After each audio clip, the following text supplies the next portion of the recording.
Hotep community, welcome back to First Frequency of Oneness Shock Metaphysics. I am your host, Reverend Dr. Philippe Shock Matthews, aka the Metaphysical Morpheus, and I am back with the man with the plan to put the Dark Ages and medieval times in your hands.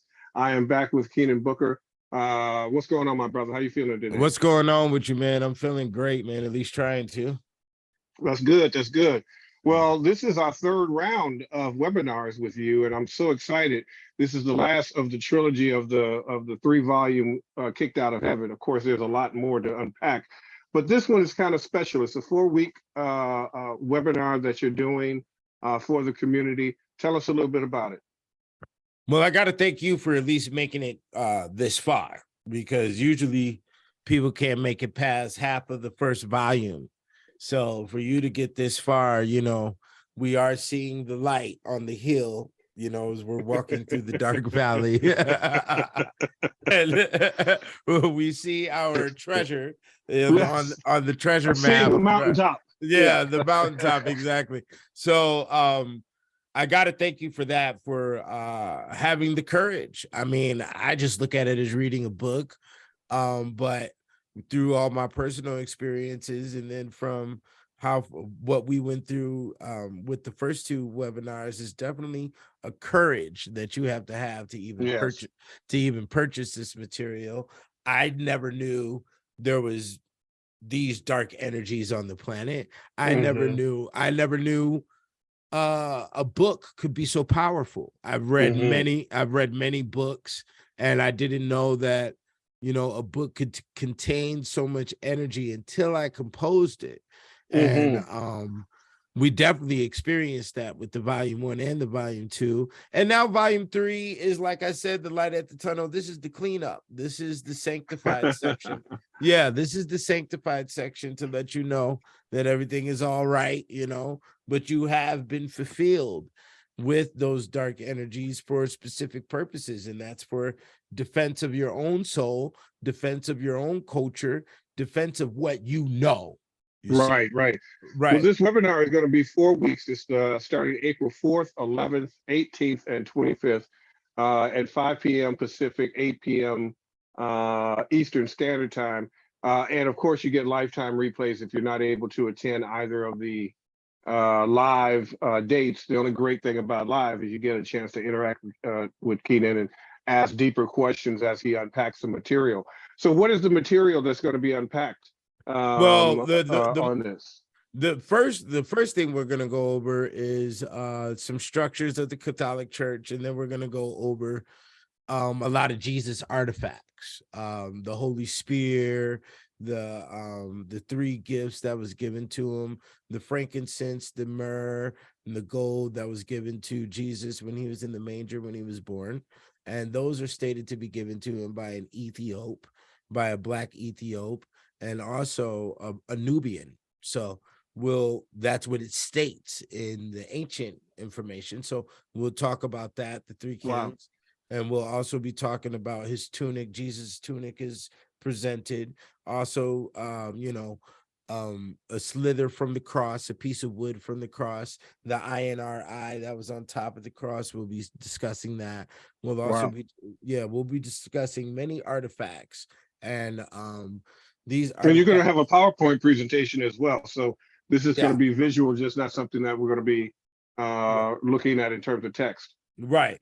These artifacts in the religious realm are called relics, and relics is to a commemoration for your own mind. We have to understand that, and I don't want to go into teaching here because that's not necessarily what we're doing, but I do want to give a brief of what Catholicism is.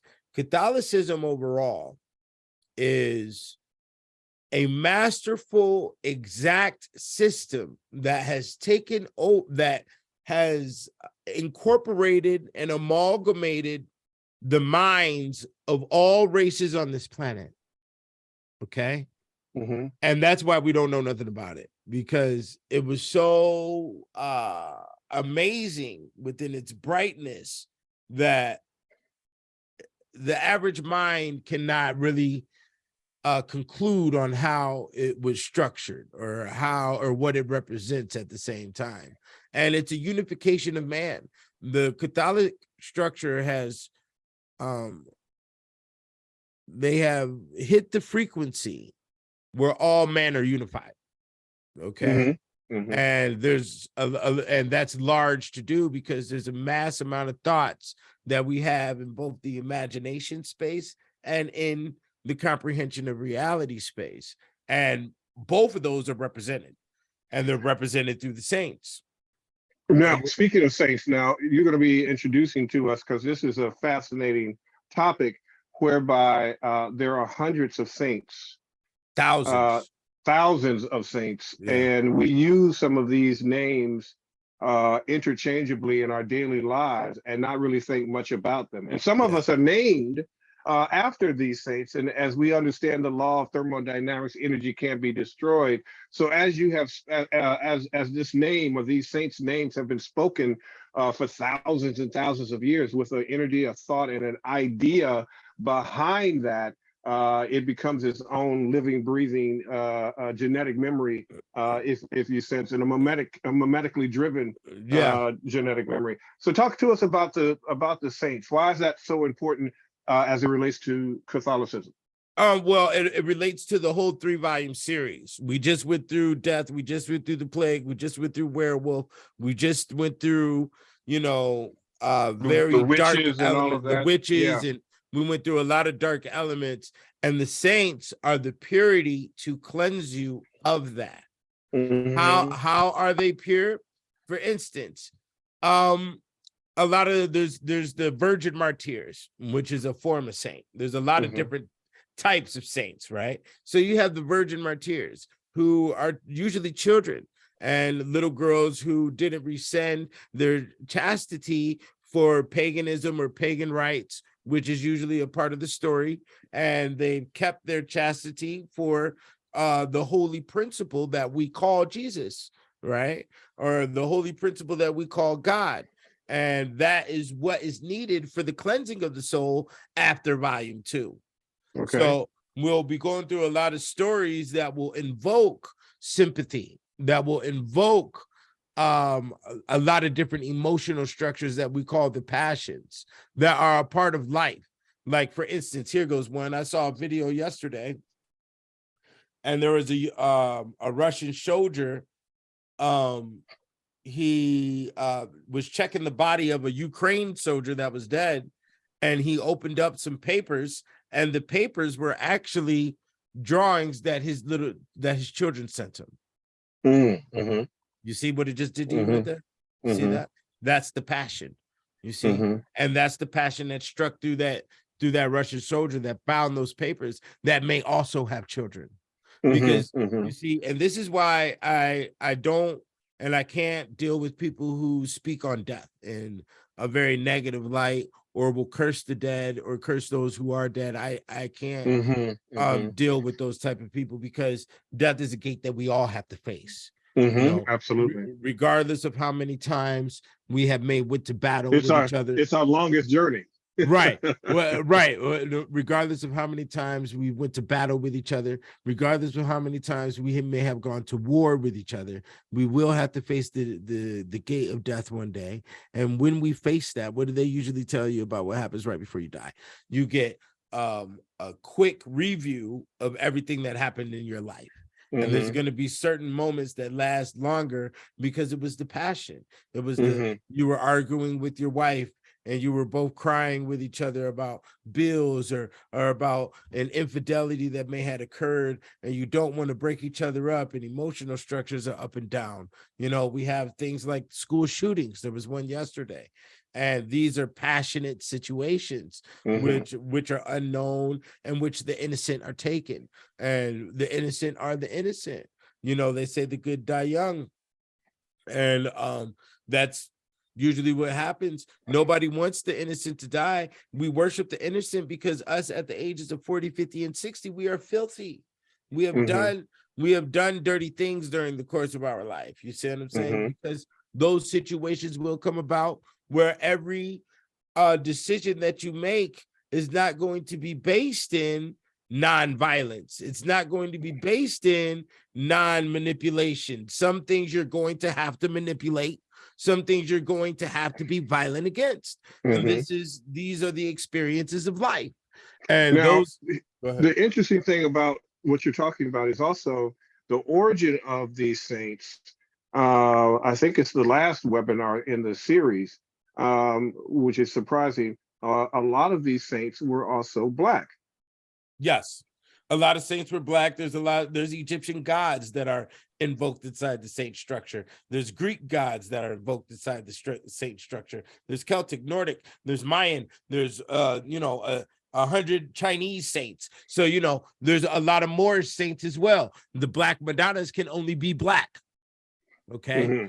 You have the Black Madonnas, which is the Black woman, and then you have the Mother Mary, which is the white women. You see what I'm saying? And these two have experienced the most there is to experience with the complexity of our social system and how we've set up life pertaining to our cultures, and also in response to our geographical locations. So these things are very important, and it's very interesting with as many Black saints that is in Catholicism and also the Black Madonnas, the fact that this is the only religion underneath the sun that has any Black iconography for us to relate to.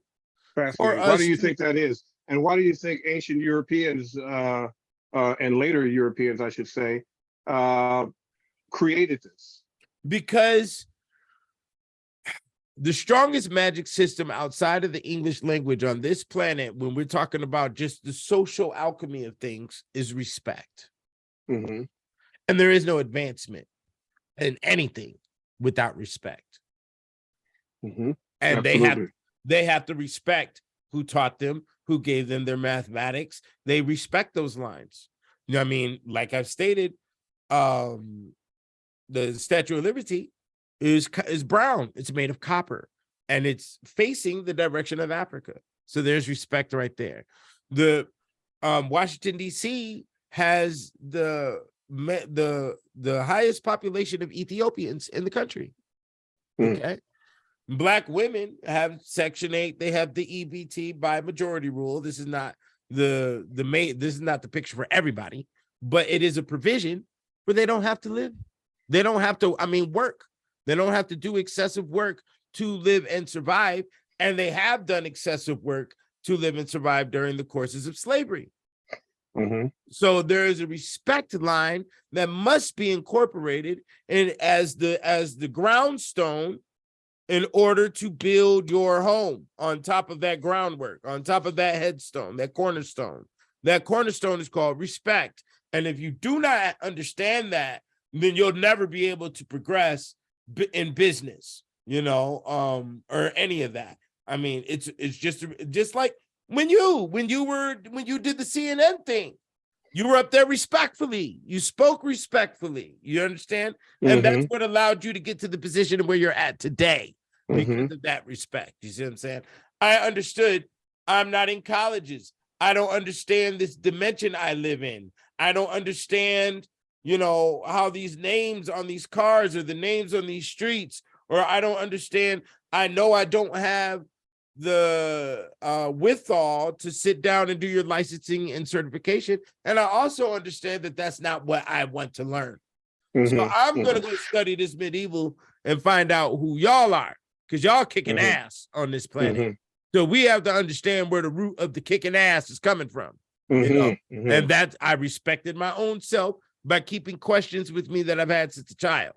You see, I respected the literature of the medieval because I got it directly from white scholars, and what I presented was the information directly out of the horse's mouth. Then I put my psychoanalytical review to it. Okay.